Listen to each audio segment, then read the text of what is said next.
Good afternoon and welcome to week 2 of statistics. So hopefully that's encouraging to you because it's only an 8-week course. And so you've already made it through the first week. And so hopefully you'll be encouraged to know that you can make it through the rest of the course.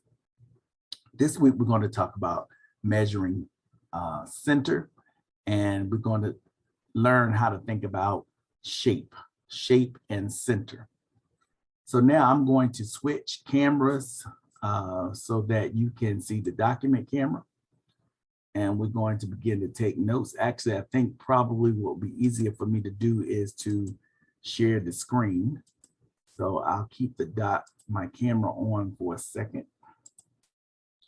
And then I will share screen. There we go.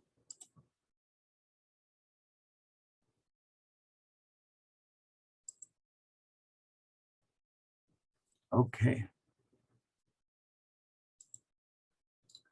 All right, so now I want you to recall that the largest set of data is called the population. It contains all people, processes, and objects under consideration. When you cannot get information from the population, you should try to pull from that population a representative sample.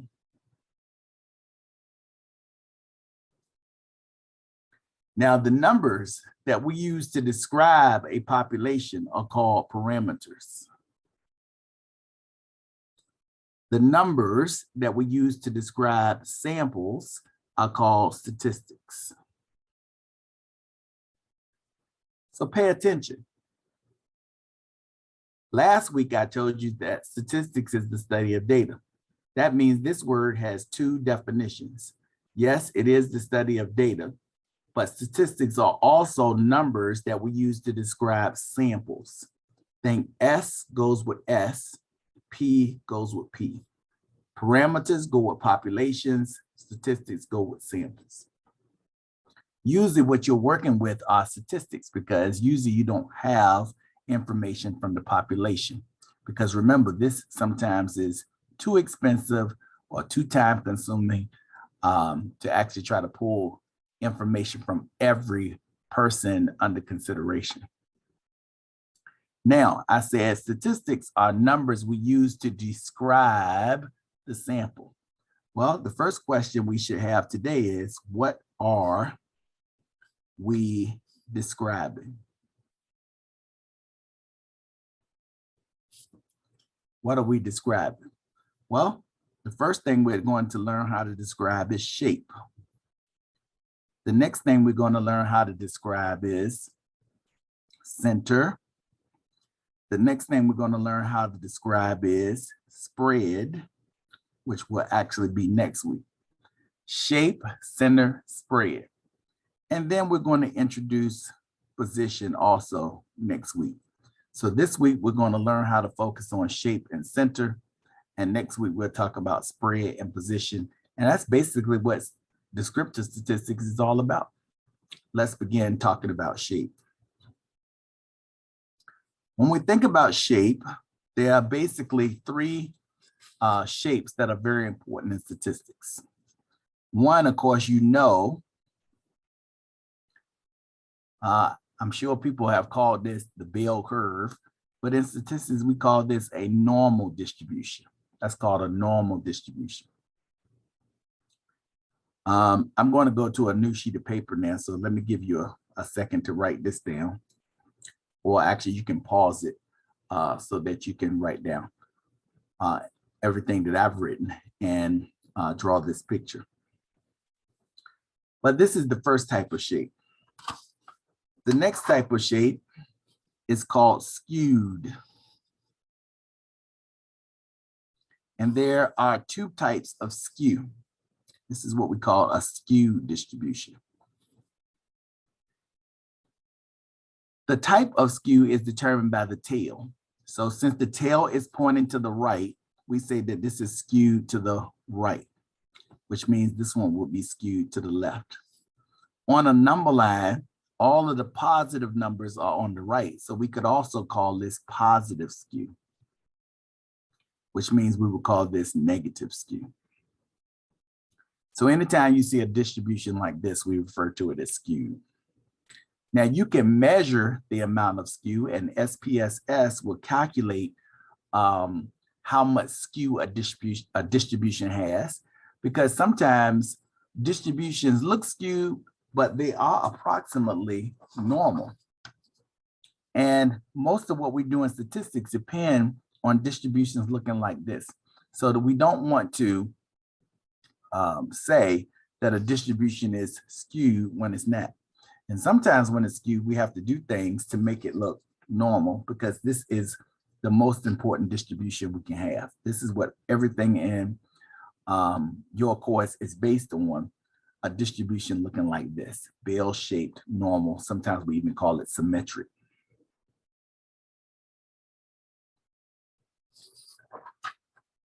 And then, of course, we have a distribution that's uniform. Uniform. So the three ways that we talk about distributions or describe them qualitatively will be normal, skewed, and uniform. Of course, uniform means we have the same number of each particular variable.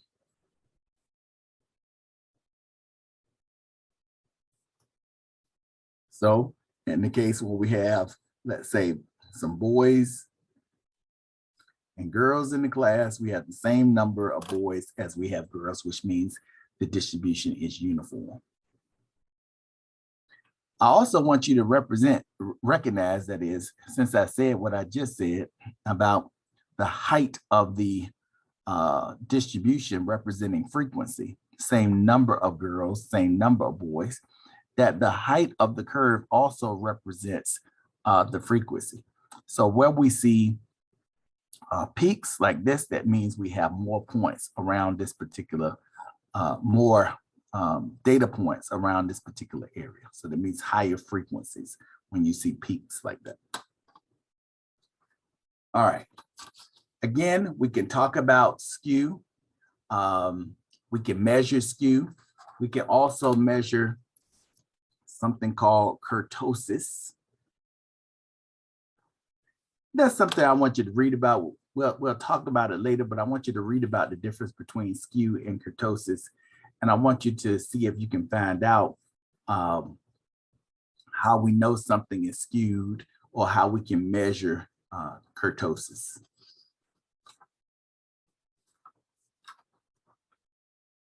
But we will give you some more information about it. But right now, this is all I need you to know. Now let's talk about center. So we talked about shape, Roman numeral 1. Actually, that was Roman numeral 2. Now let's talk about center. When I say I'm measuring center, I'm talking about basically what is average, what is typical in a distribution. What is average, what is typical in a distribution.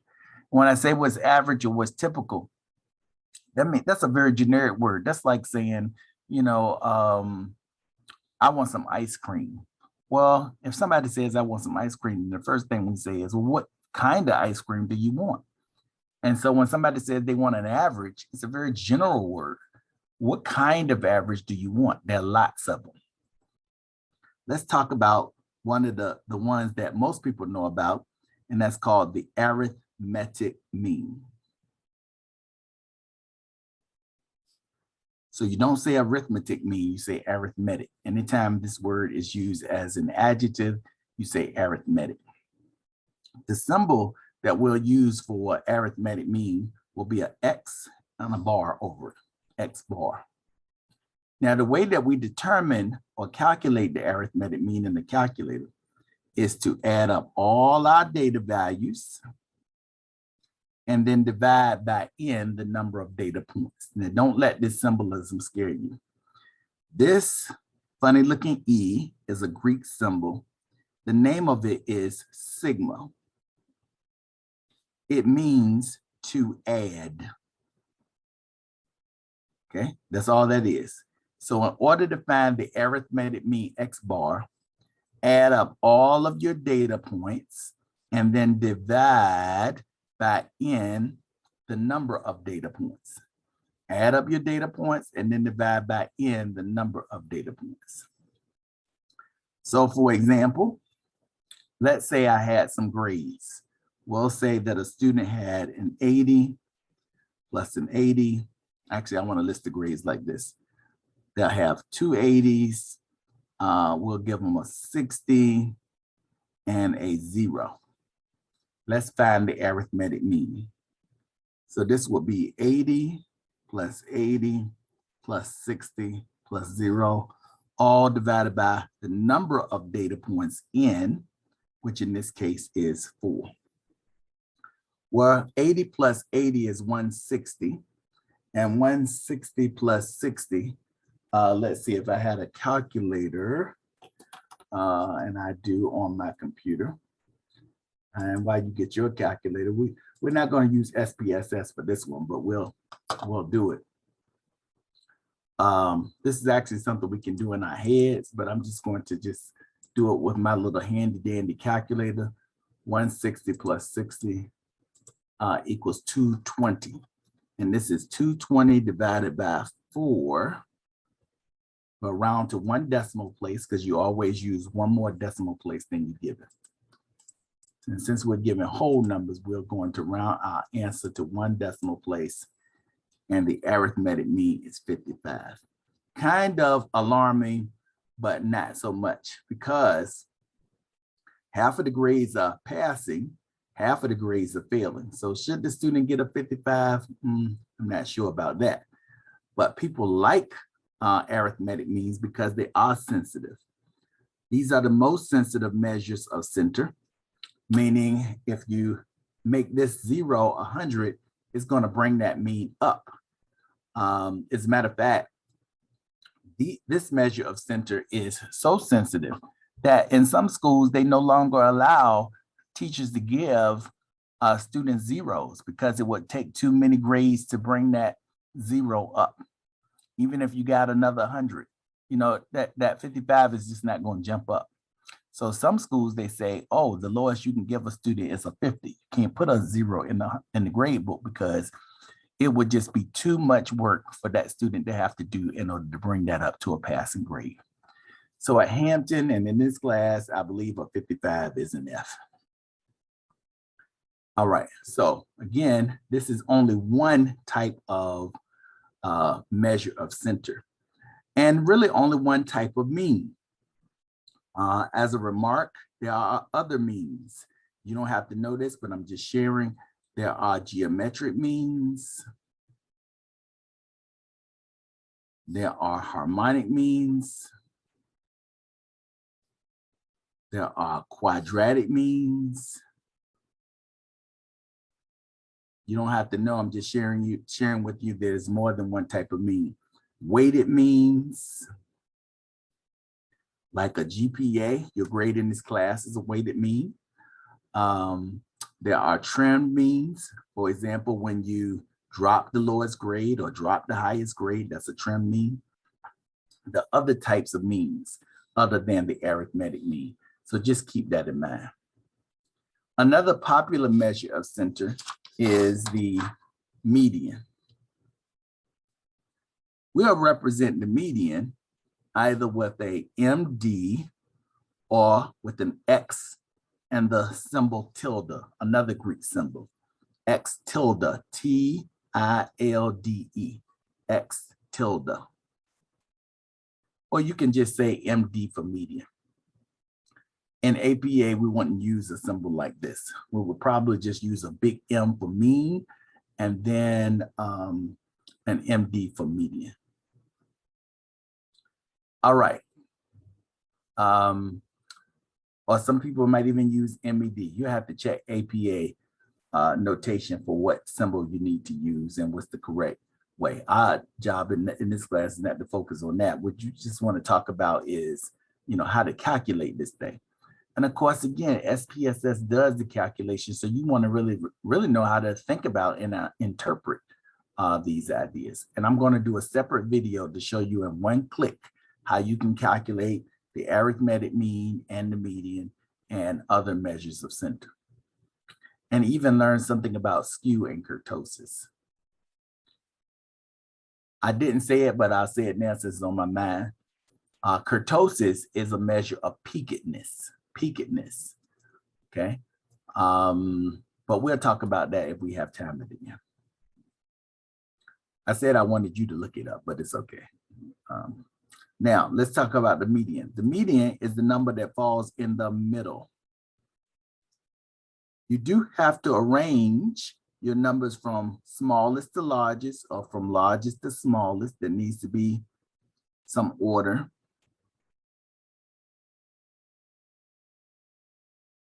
And then you want to find the number that falls directly in the middle. It doesn't have to be smallest to largest. It could be largest to smallest, but the numbers do have to be in order.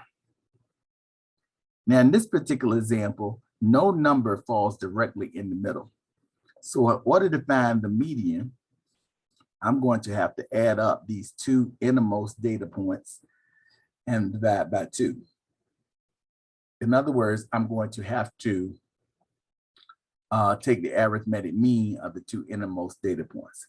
Sometimes there will be a number that falls directly in the middle, but in this case, there is no number that falls directly in the middle. So the median is 140 divided by 2, which in this case is 70, which means the student should have a C-, a lot better than an F. Then we have the mode. The mode is the observation that is the most frequent.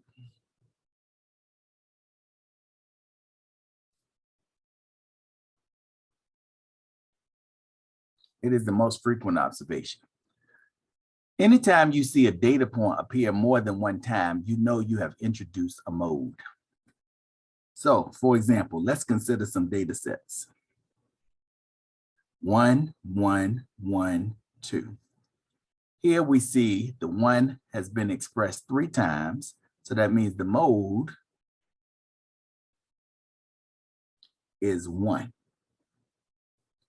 Now, sometimes you will have a data set like this, where there is no number that repeats, which means there is no mode. And then sometimes you will have a data set that actually has 2 modes. We call it bimodal. So the modes are 1 and 2. There are actually 2 numbers that repeat. And you can have a situation that's multimodal. You can have 3 modes. 1, 1, 2, 2, 3, 3. This is multimodal. So the modes are 1, 2, and 3. So you can have a situation that is unimodal, that it has 1 mode, no mode at all, bimodal, and multimodal. This is the measure of center that we use when our data is measured at the nominal level or for qualitative data. This is the only way to calculate a measure of center when your data is qualitative or measured at the nominal level. There's no other way to calculate a measure of center when your data is qualitative or measured at the nominal level. In this case, for grades, since 80 repeated, that means in our example, 80, 80, 0, and 60, the mode is 80, which means that student will have a B-. So think about it. What grade should the student earn? A B-, a C-, or an F, or an F. All of these are measures of center. All of these, the mean, median, mode, are all measuring the same thing, but they have different strengths and different weaknesses.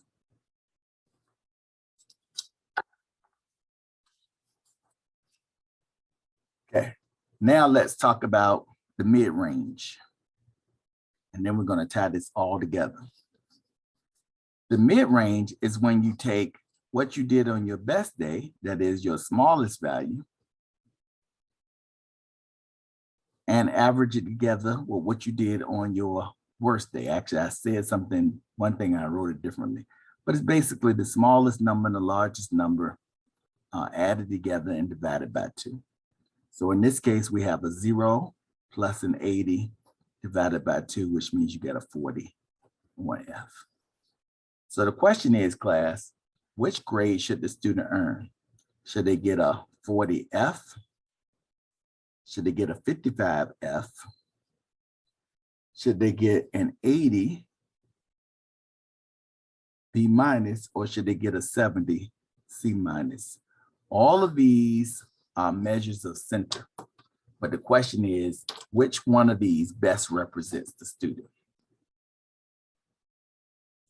So before we end this lecture, let me share the answer.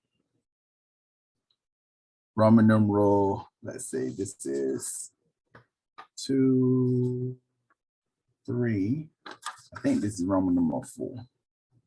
Shape and center. When life is normal, class, the mean and the median and the mode, median, mean, mode, all have the same value. So they won't differ. However, when life is skewed, the mode will be the highest point on the distribution. Then the middle value will be the median. And then we will have the mean. Even if it's skewed to the right, the highest point is the mode. Then next to that, you will always have your median.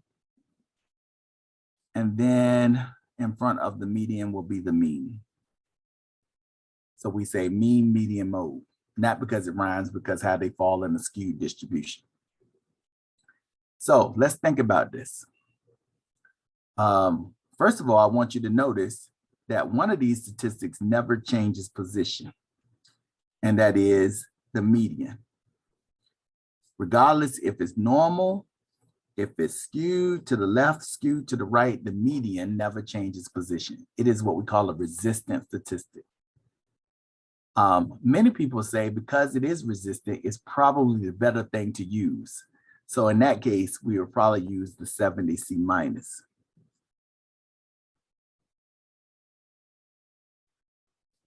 Because it's resistant to what happens on good days or bad days. Even though teachers like to use the mean, because again, it's sensitive. It takes all grades into consideration, not just one.